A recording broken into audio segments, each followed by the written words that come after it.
what are the most powerful methods that you can utilize to shift into your desired reality and to therefore manifest your goals? Well, in this video, I want to point out 5 main methods from Neville Goddard's teachings that you can apply for your goals. So let's just talk about today's agenda. First of all, I want to share with you like some technique basics and fundamentals, because I see that many people think that, the holy grail is to find one specific technique and method, and if that doesn't work, well, then I can't manifest my goal. So we're just going to talk about some basics that you can really consciously try and pick and find a technique, a method that helps you to shift to the end state, that helps you to shift and stay in the wish-fulfilled state. Then we're going to talk about how would it feel if X, Y, and Z would be true. That is a very powerful question that can also start to awaken the mood and the state of the wish fulfilled in you. We're going to talk about imagining a scene that implies your wish is fulfilled. We're going to talk about revision, I remember when, and thankfulness and gratitude to experience the relief that you already have received your desire. So first of all, some basics and fundamentals, right? First of all, what do we do when we apply manifesting techniques? What do we do when we actually manifest? So the goal always is that we bring the desired state, so who it is we want to be, what it is that we want to have, that we bring that feeling, that mood of that accomplishment, of already having it, of already being it in the here and now, as already being fulfilled. So we don't, put things in the future that they happen soon and then. No, we see the world as we would see it, would we already be our desired self, right? We put on that lens of the version of us that already has achieved the goal in the here and now, not anywhere at hopefully some point in the future. No, right now and right here, we experience the wish fulfilled in us. So that is what we do with any technique. So any technique can simply help us to make that state alive. So some people like to script and write down things. And some people like to, do other methods. But what all methods are, under the surface level are supposed to do is to anchor you in a state of the wish fulfilled. And the state of the wish fulfilled is then mirrored back to you. Meaning if within your goal is accomplished, your goal will also be, in a sense, reflected back in a delayed way in the outside circumstances, so that you experience your desired circumstances, but you first gave yourself the wish fulfilled state within. And with these methods, they simply help you to anchor you in that end state. So what we do is that we persuade ourselves that it is already so, right? Not through force and effort, but by dropping in this state, right? So we can write things down, we can have this scene, we can use I remember when and everything that I will tell you in this video, but we just do it not to forcefully get something, no, but to in the here and now really awaken that state of what it would be like to already have achieved the goal. So we shift into the state of being, having that, what we want to be or what we want to have. So what we do is that we become conscious of it already being done, meaning we don't really create it, right? People think that with their technique they create it. No, it's more so that you become, while doing the method, you enter that state, you enter that reality where it already is so. So you're not really creating it. It's that internally you enter that state, and then that is made visible in your circumstances. But you simply revealed something that already is by becoming conscious of it, by aligning with it, by aligning to that reality where it is already so. So you, with the method, you align more and more and more in that reality until you are, in a sense, internally convinced and that it's certain for you that it is already done, and then your circumstances reflect that back to you. Yeah, like I said, right? Life mirrors back what we are conscious of being, what we are identified with, who we are. So that's why we first internally need to be it, and techniques are not the cause. You are the cause, right? Your imagination, your consciousness, you are the cause. The techniques is simply an external tool we can use, right? We use the technique to enter us in the state, but we are still the one shifting in the state. So we allow us with the techniques to do that state shift easier. And what that also translates to is, in a sense, the techniques are not required. I know some people in my program, and even me sometimes for some goals, I don't really do a technique, right? I just shift. Like I decide so. I just say, I am now this. I choose it. I decided this. We could have also even listed that in, this video, but I don't see this as a technique, because that's really you shifting kind of like instantly within. You say, I am now this.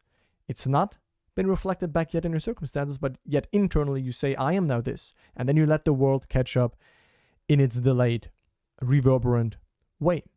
So techniques are not the cause. So don't give much power to the technique and say, okay, because of the scripting, I manifested that. Because of the affirmation I manifested that, because of me imagining that scene I imagined that. No, that's not really the cause. That helped you to enter the state of the wish fulfilled. So let's just dive right in and talk about the first technique, which is how would it feel like if X, Y, and Z would be true. So the cool thing here is that you will automatically get an answer, even though it's a really subtle one. So automatically images in front of your mind's eye will show up. So play with this question and see what comes up. Combine this question with also the following techniques that we're going to talk about. Now, this question is especially amazing because it bypasses the rational mind. I say this in a lot of my YouTube videos, is that your rational mind can't believe that right now you have your desire, that right now things as you want them to be, because clearly it sees no evidence, it's tied to the senses, so you will just feel delusional when you try to forcefully convince the mind. But in your inner world, right, you can create still the subtle conviction that something is done by bypassing the rational mind and asking yourself, okay, what would it be like? I can't believe it right now. It's clearly not the case right now. But if I would give myself the permission to feel that mood, to feel that state of the wish fulfilled here and now, what would it be like?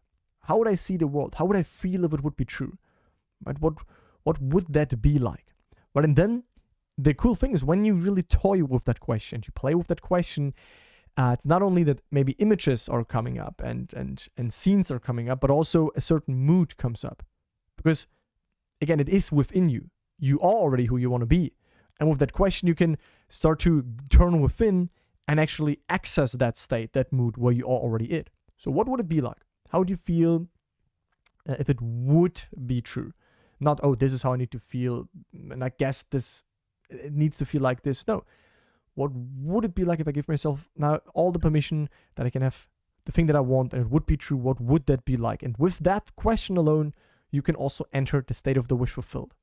And that's the goal for all techniques, like I said, right? We enter the state of having it now, of being it right now, which then our life will confirm in form of the manifestations.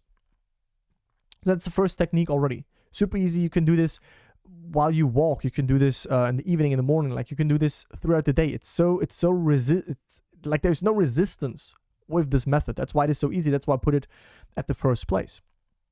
Now, the second technique, and this is something that Neville as well mentioned again and again and again throughout his lectures, is that you imagine a scene, a little act that implies your wish is fulfilled. There are also some nuances to that, so you can imagine a congratulation. You can that someone congratulates you. You can imagine that two people speak about you and you like just listen to your two best friends or your family members, two people, how they speak over you, how they speak now that you have your goal. What would they say? Or any other act that implies that your wish is fulfilled. So what Neville said is construct in your mind's eye, your imagination, your inner world, one single little event which implies that you have realized your desire. One simple little thing like shaking the hand, embracing a person, the receiving of a letter, the writing of a check, or whatever would imply the fulfillment of your desire.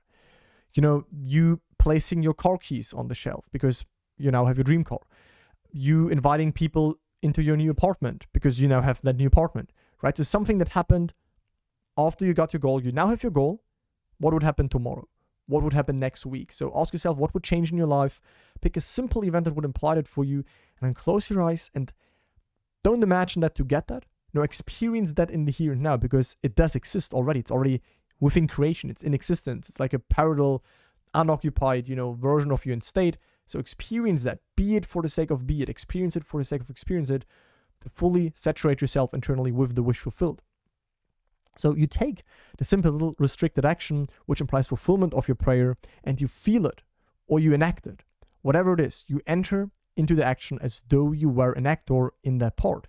You do not sit back and visualize yourself doing it, you do it. You actually experience it happening right now, right here. If you do the ladder exercise from Neville, which is about to imagine or climbing a ladder, and then you will actually climb a ladder externally, you don't close your eyes and see yourself from a distance climbing a ladder. No, you actually do it right now. You experience it in the here and now. Imagination is spiritual sensation, so beyond your senses. It's like you tear apart you look through the senses, you experience something that's outside of your senses but still in existence, to also enter the state of the wish fulfilled, to also enter that reality. That's super powerful. imagining a scene that implies your wish is fulfilled. And that can be, you know, things like Neville gave here as an example. It can be you eavesdrop, two people speak about you, congratulation.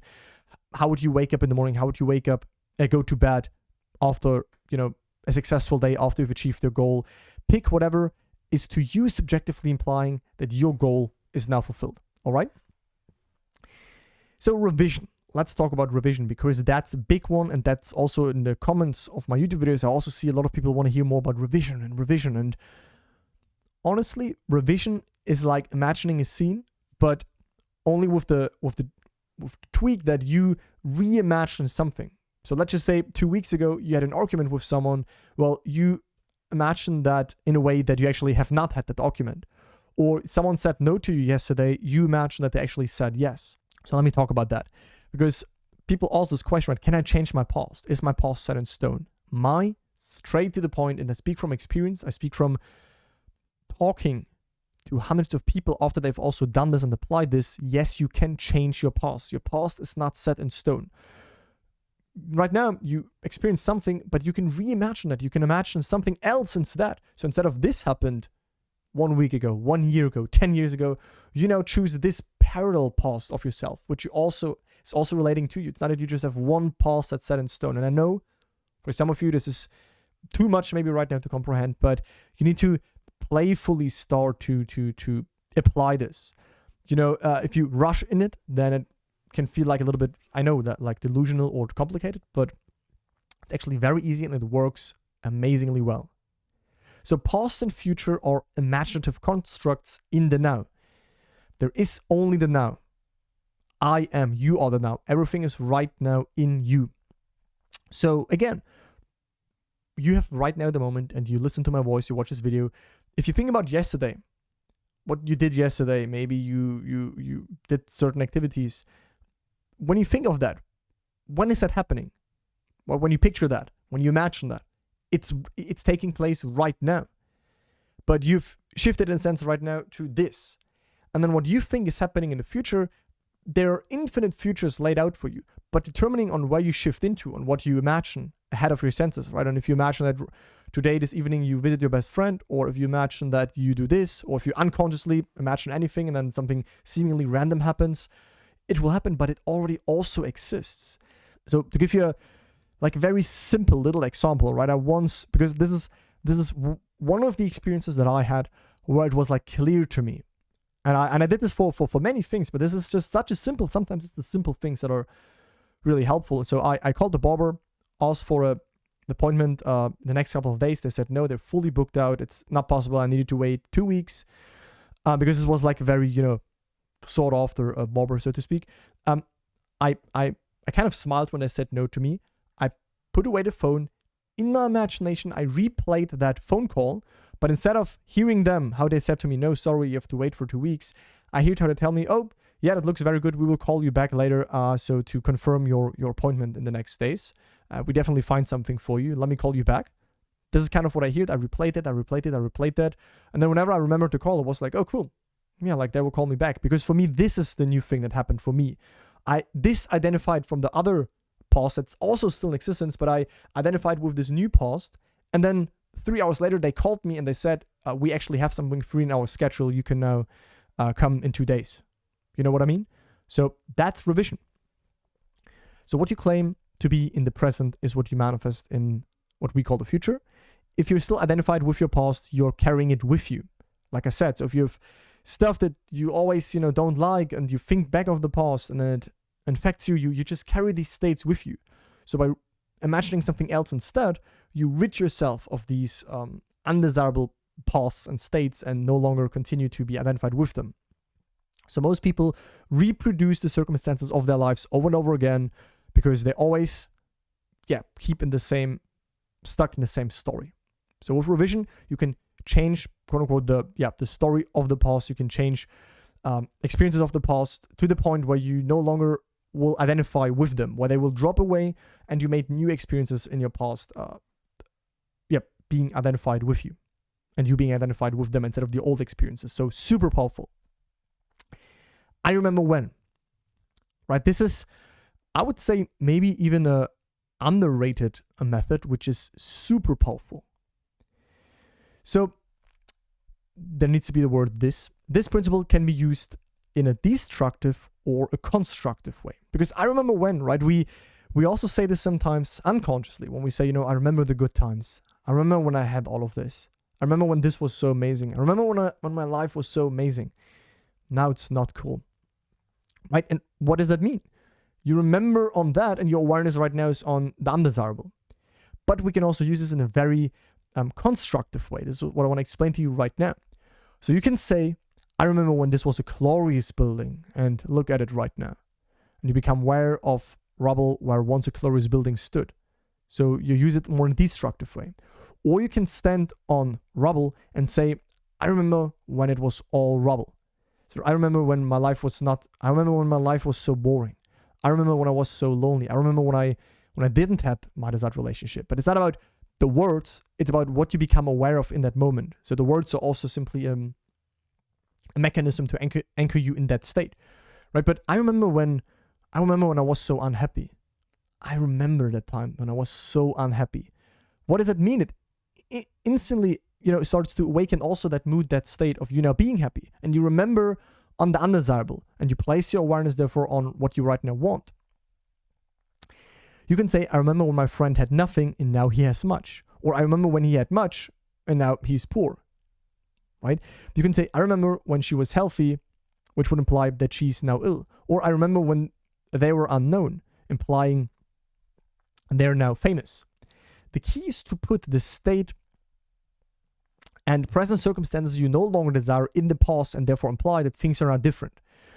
But if you can remember the old state, it does mean that you're currently not in it. So if you remember, let's just say you have right now health symptoms, you can say, I remember when I, struggled with these health symptoms. But also feel into that, right? Really inwardly place yourself already ahead where it's no longer the case. And from that state, remember on the current circumstances right now. So I remember when I didn't have this in my life. I remember when I, struggled with business. I remember when I, was so unwanted. Remember the current undesirable circumstances. And when you start to remember them, you quote unquote place them away, you start to disidentify with them, and you become identified now with the opposite. Because you can, from that state, you remember that. And that means that it's now no longer the case. You are internally no longer it because you remember on when it was the case. Right? So what happens is that you start to become conscious of the new state. And again, like I said, I think this is very underrated. You don't often hear people talk about that, but this can be used also in your day-to-day life. There's no resistance to that technique. It's super easy. It's fun. Everyone can do it, and you can apply it for everything. Right? Remember on the things as they are right now, which implies that things are no longer as they are right now because you remember on them as though you already have moved. You already are, someone else, somewhere else, no longer experiencing the current circumstance. Remember on them. So I remember when things were like I didn't desire them to be. And that implies that things are different, and you with that also shift your internal state. Probably, that shift doesn't happen when you just say it once. So keep remembering on it. Keep remembering on it until actually your current circumstances feel unnatural, like no longer like belonging to you, because within you already entered a new state. Within you already stand in the wish fulfilled, and you remember on all that stuff that's right now going on, but that's no longer you. You are now in this new state. Super powerful method. And last but not least, let's talk about thankfulness, gratitude, right? Simply giving thanks as though you would give thanks to an external entity, but there is no external entity that gives you your desires. It's you. They're coming from your true self. But thankfulness and gratitude, you can play with that in a way where you give thanks as though someone gave you now your desire. What would it feel like if someone, some higher entity, now gave you your desire? So my third way of praying, this is from Neville's perspective, is simply to feel thankful. If you want something, or if I want something either for myself or another, I immobilize the physical body. So he goes into this relaxed state akin to sleep-like relaxed state. And then I produce the state akin to sleep. And in that state, just feel happy, feel thankful, which thankfulness implies realization of what I want, right? So you can only feel thankful because you have received something, or you produce that state of thankfulness to imply that you now received what it is that you want. So you feel thankful, feel the relief that now, you know, you were given that what you want. So I assume the feeling of the wish fulfilled, and with my mind dominated by the single sensation, I go to sleep. I need to do nothing to make it so because it is so. Remember, creation is finished. Your desire is completely done. So give thanks for now having it, for now being it. Awaken that thankfulness, mood, and feeling. My feeling of the wish fulfilled implies it is done. Because you can only feel that something is so because it is in existence. And what you feel to be true, what you feel to be so already is so. Otherwise, you couldn't feel it or have the mood of accomplishment in you. So this is a simple way, again, to enter the end state, right? So start to feel thankful. Practice that throughout your day, in the evening, when you're relaxed. Just give thanks as though your desires were already been manifested for you, and experience that thankfulness, like that. Thank you so much. You can also speak to yourself if that helps you, or you just, again, like Neville said. And in that state, just feel happy, feel thankful, which thankfulness implies realization of the desire. So these were the 5, you know, most powerful methods I found, I utilized, people that I know who manifested relationships as peace, money, business success, health, jobs, cars, houses, apartments, friends, like anything that probably, one of these things is probably what you desire also right now. If you need any help with that, be aware I have 2 main resources: my free masterclass, at the same time my newsletter, if you want to be updated of new YouTube videos and stuff like that, and also my program, meaning if at some point you really want to dive in and make sure that you apply things correctly, you want to have a structured system, not just start anywhere and be, you know, overwhelmed by all of this information overload that you get on TikTok, Instagram, YouTube, where else, Reddit, whatever it is. But you just want to come to a place where it's condensed, where the most important things are pointed out to you, so you can follow a structured system. And you are first of all surrounded by me and other moderators. You get one-on-one support. You get a weekly call with me. You get also over 200 like-minded people who also apply this. And you don't want to be alone any longer, right? You want to connect with other people that think like you, that have the same ambitions and goals as you, that speak the same language as you. And you just want to be, you know, guided in this journey. Then apply for my program. That's what I can deliver. Book a call with me or my team. It's laid back, non-binding. It's not that we're going to hard sell you on anything. We simply see, you know, are you a good fit for us? We are very selective. We only let in people that we think are a really good fit for our program, and then we can tell you more on our program, right? So if that's you, check out the second link, or of course, just continue for free on YouTube and utilize the resources. So let me know your feedback in the comments. Speak to you in the next one. Bye, guys.